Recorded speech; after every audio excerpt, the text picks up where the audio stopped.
Bismillahirrahmanirrahim. Assalamualaikum warahmatullahi wabarakatuh. Perkenalkan, saya Fitria Ramadan dengan NIM 21082051777. Di sini saya akan menjelaskan mengenai sejarah pemikiran ekonomi Islam pada masa Rasulullah Shallallahu Alaihi Wasallam. Video ini ditujukan untuk memenuhi tugas mandiri, yaitu UAS ujian akhir semester dalam mata kuliah Sejarah Pemikiran Ekonomi Islam yang diampu oleh Ibu Maria Ulfa MASY. Nah, langsung saja kita ke materi, yaitu yang pertama ada tradisi dan praktek ekonomi pada masa Rasulullah Shallallahu Alaihi Wasallam. Nah, bagaimana sih tradisi serta praktek ekonominya? Nah, sistem ekonomi pada Nabi Muhammad pada masa Nabi Muhammad Shallallahu Alaihi Wasallam ini ada dua periode nih. Yang pertama ada masa sebelum kenabian dan masa setelah kenabian. Nah, masa sebelum kenabian ini Nabi Muhammad ini merupakan sebagai pedagang gitu kan. Nah, yang setelah pada masa kenabian ini Nabi Muhammad ini sebagai kepala negara yang membuat kebijakan dari kenegaraan tersebut. Nah, ketika Nabi Muhammad sebagai pedagang, beliau merupakan pedagang yang jujur, yang dikenal dengan Al-Amin, yaitu pedagang yang terpercaya dan jujurnya itu asidik. Implikasi dari Al-Amin dan asidik yaitu semakin banyaknya para pemilik modal memberi kesempatan berdagang kepada beliau dengan memodalinya, yaitu ada Khadijah binti Khuwailid. Nah, setelah menikah dengan Khadijah, Nabi Muhammad ini tetap menjalankan usaha perdagangannya. Beliau menjadi manajer sekaligus mitra dalam usaha dagang bersama istrinya, lalu melakukan perjalanan dagang di semenanjung Arab dan negeri-negeri perbatasan Yaman, Bahrain, Irak, dan Syria.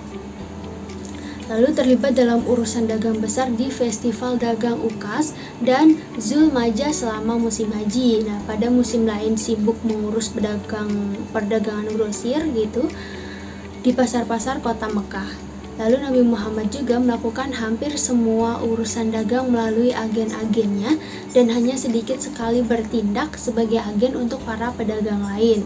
Nah, kadang juga ia mengambil pinjaman berdasarkan gadai, membeli barang dengan tunai, dengan pinjaman juga, dan transaksi dagang yang banyak dilakukan, yaitu sebelum diangkatnya beliau atau Nabi Muhammad sebagai Nabi.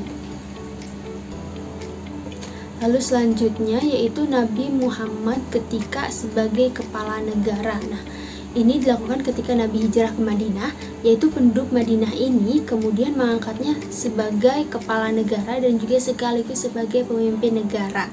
Nah, sebagai kepala negara, Nabi Muhammad ini membuat kebijakan yaitu tentang membangun masjid sebagai Islamic Center, menjalin ukhuwah Islamiyah antara kaum muhajirin dengan kaum ansor, lalu menjalin kedamaian dalam negara, lalu mengeluarkan hak dan juga kewajiban bagi warga negaranya, yaitu membuat konstitusi negara juga, dan menyusun sistem pertahanan negara serta meletakkan dasar-dasar keuangan negara, yaitu dengan mendirikan Baitul Mal.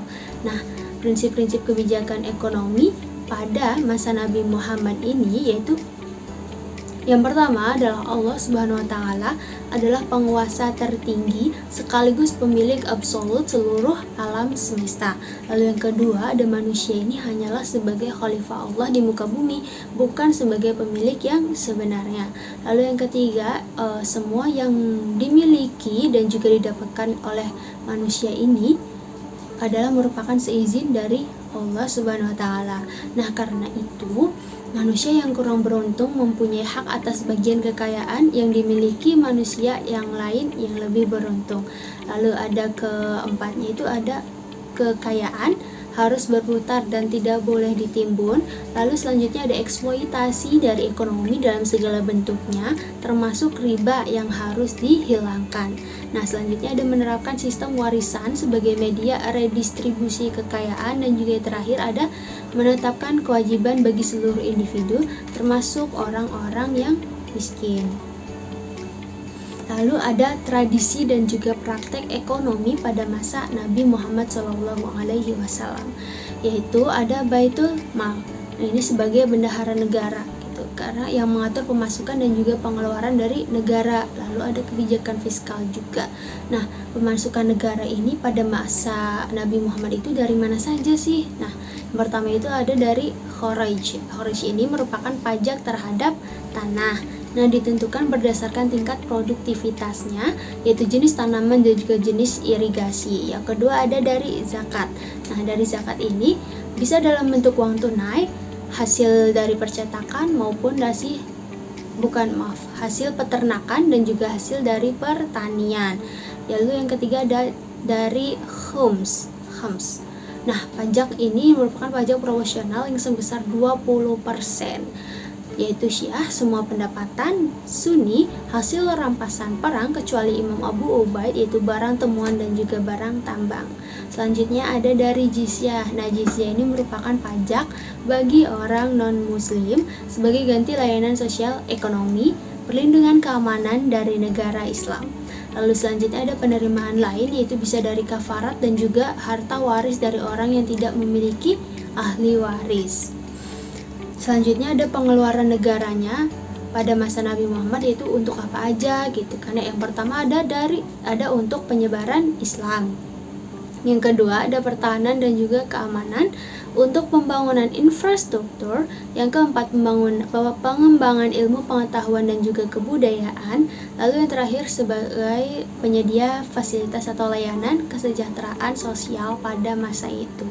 Nah, lalu apa aja gitu kan dampak ekonominya pada masa Rasulullah ini.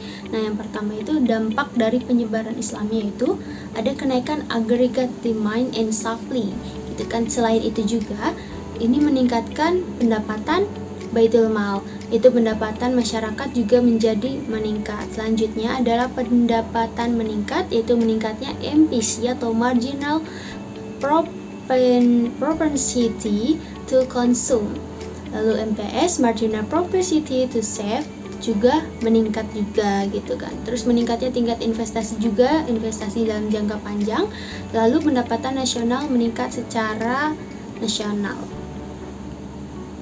Lalu ada kebijakan fiskal dan juga moneter pada masa Nabi Muhammad SAW.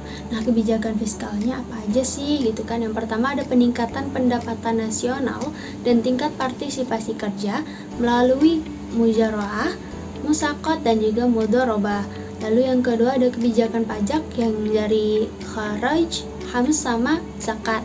Nah, selanjutnya ada anggaran, yaitu pengaturan APBN cermat, efektif dan juga efisien. Lalu selanjutnya ada kebijakan fiskal khusus, minta bantuan kepada muslim kaya yang suka rela. Lalu ada kebijakan moneternya apa gitu kan ya. Kebijakan moneternya yaitu yang pertama adalah penetapan uang dinar dan dirham sebagai mata uang sah dari negara, yaitu face value. Yaitu yang selanjutnya adalah fungsi uang ini untuk transaksi, kemudian untuk jaga-jaga.